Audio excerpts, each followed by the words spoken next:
बुलेटिनमध्ये सुरुवातीला एक महत्त्वाची बातमी भंडाऱ्यातून। भंडारा जिल्ह्याच्या जवाहर नगर येथील आयुध निर्माण कंपनीमध्ये आग लागली आहे। ऍसिड टँक विभागात टँक कटिंग करताना अचानक आग लागली। यात एक कंपनीचा एक कर्मचारी तर 3 कंत्राटदार यांचे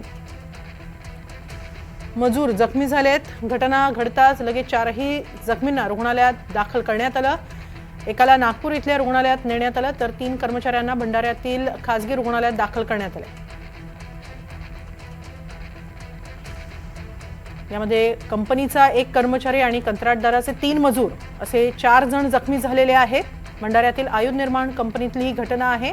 ऍसिड टँक विभागात अचानक आग लागल्याने एकच मोठी खळबळ उडाली आहे।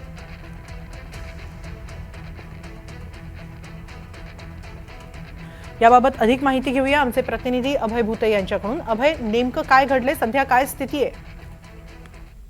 हो, हे माली नक्कीच भंडारा जिल्ह्यातील जवाहर नगर येथील जे आयुध निर्माण कंपनी आहे याच्यामध्ये एक मोठा अपघात झालेला आहे। या ठिकाणी जे ऍसिड टँक होतं, ऍसिड टँक विभागामध्ये अचानक आग लागल्यामुळे एक त्यातील कर्मचारी व 3 कंत्राटी कर्मचारी याच्यात ते मजूर जे आहेत ते जखमी झालेले आहेत आणि अशा 4 लोक ह्या पूर्ण जे अपघात आहे याच्यात जखमी झालेले असून एक कर्मचारी आहे त्यांना सध्या त्यांचे शरीर भाजल्यामुळे त्यांना ICU मध्ये दाखल करण्यात आलेलं आहे व 3 कर्मचाऱ्यांवरही आहे ते उपचार सध्या सुरू आहे। धन्यवाद अभय, आपण दिलेल्या या माहितीबद्दल।